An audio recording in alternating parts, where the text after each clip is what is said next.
All right, we're going to take a look at the Week 12 starts of the week here. First, we're going to look at the Thanksgiving and Black Friday games that we've got here. Dave, why don't you kick us off with your first start for the holiday games? I mean, anybody who's been listening to this show since the preseason, since the NFL draft, knows exactly who I'm going with here. It's Zach Charbonnet. I mean, I've been a big fan of this guy, second round pick.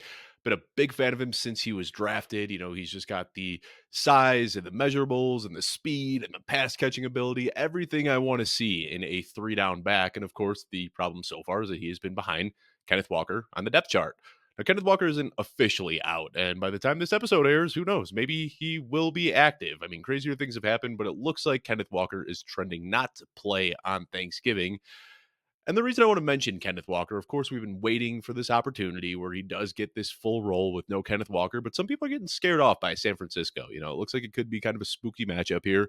They're giving up 18 points per game to running backs, which is pretty middle of the pack, but I dug through all their game logs, and they've actually had some guys that have had pretty big outings against them. Rashad White had 18 points. Joe Mixon had 20 points. Jerome Ford and Kareem Hunt combined for 27 points, and Kyron Williams had 28 points.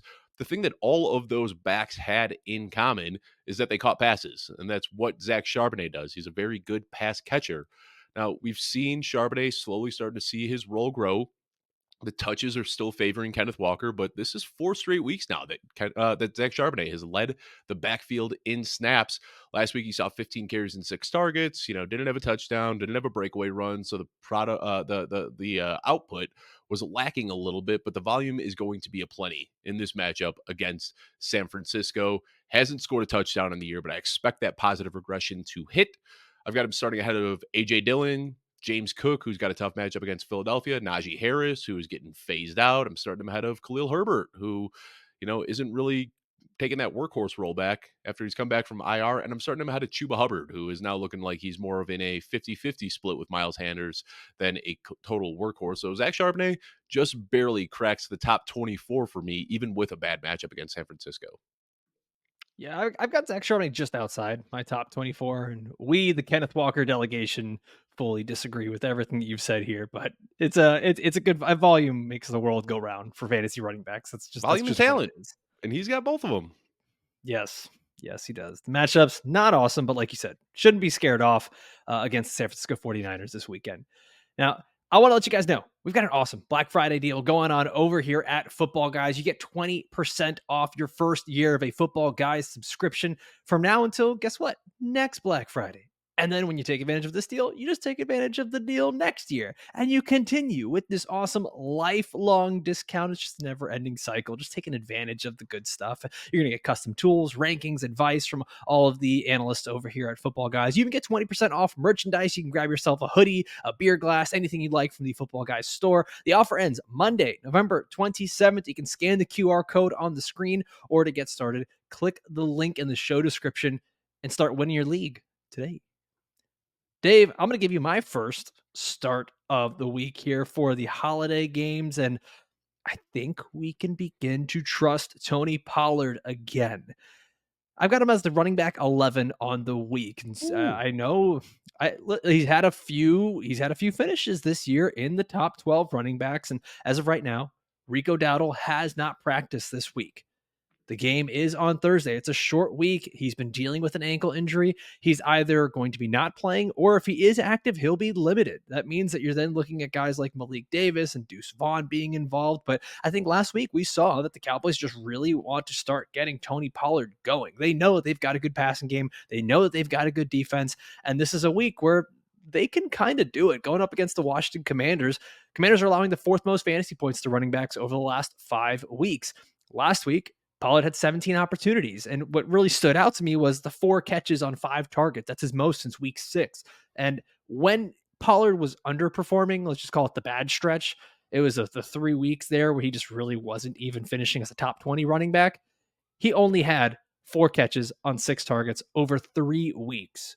It was just he wasn't being used in the passing game. So now we're starting to see there's a bit more of that commitment to use him in the passing game, get him the ball, get him going, because the Cowboys know they can't compete with some of the better teams if they can't establish the run, if they can't use their running back, if they become one dimensional and it's just Dak Prescott throwing to CeeDee Lamb 11 times a game.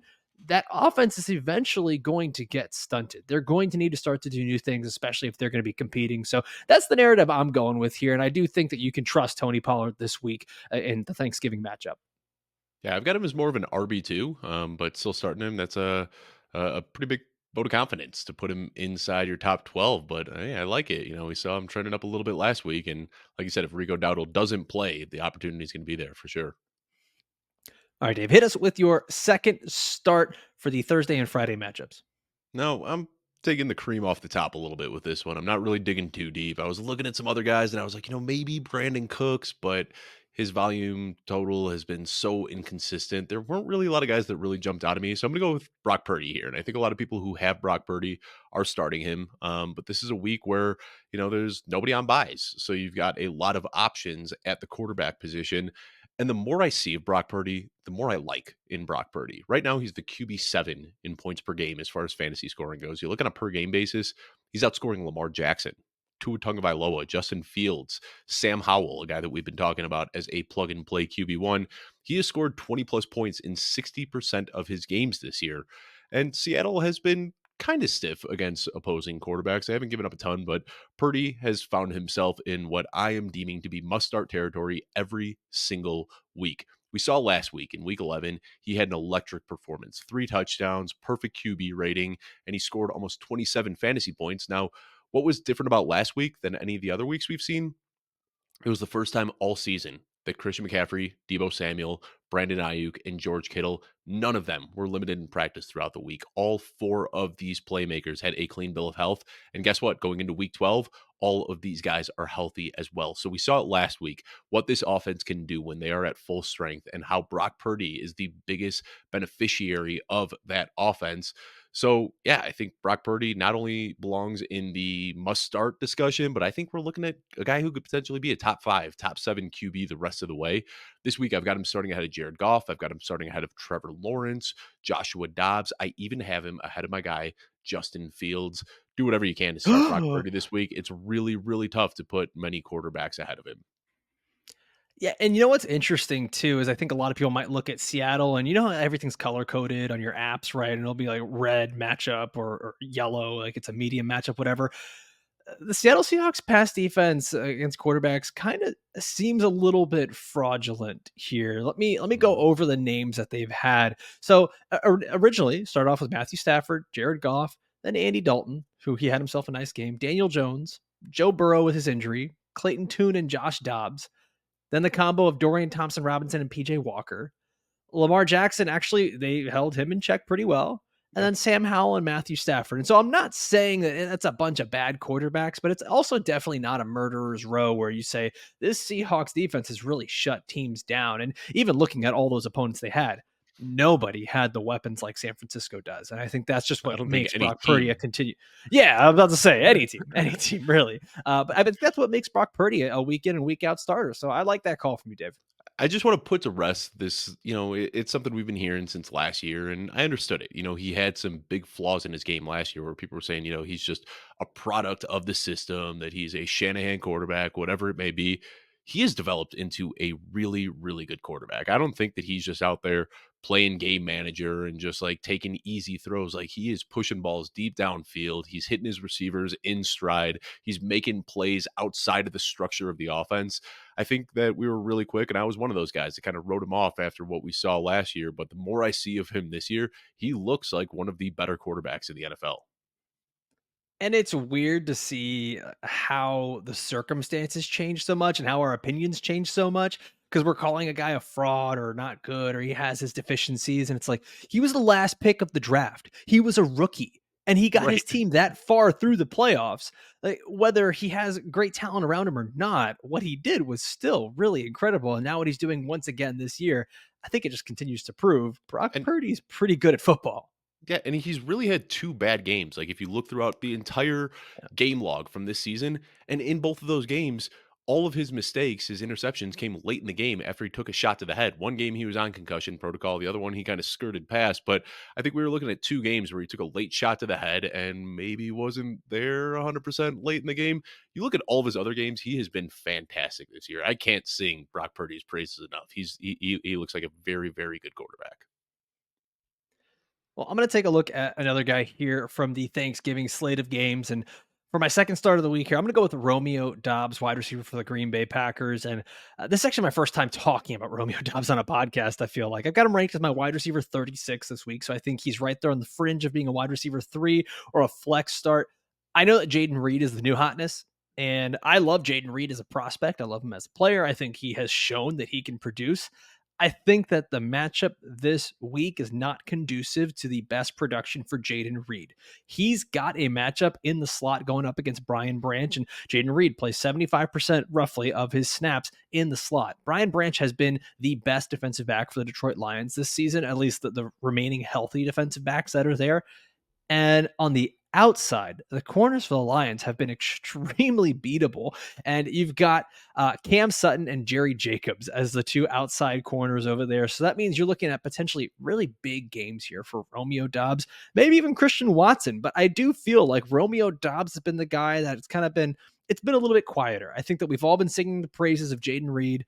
We've all been so disappointed with Christian Watson that we've kind of forgot like what's going on in the middle. And it's just that Romeo Doubs has been quietly pretty solid week in and week out.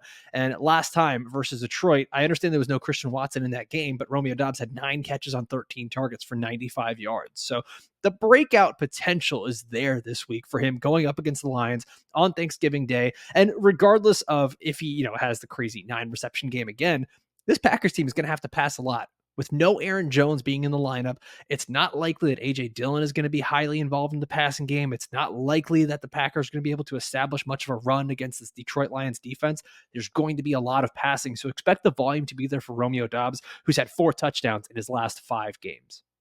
I just want to say Chad Parsons in his weekly Cutting the Cord article where he talks about players to cut, he talks about Christian Watson as a cut candidate Oof. in shallow leagues. I mean, drafted Oh, this guy in like inside the top 20 this year, and now we're talking about my cutting heart. him. Yeah.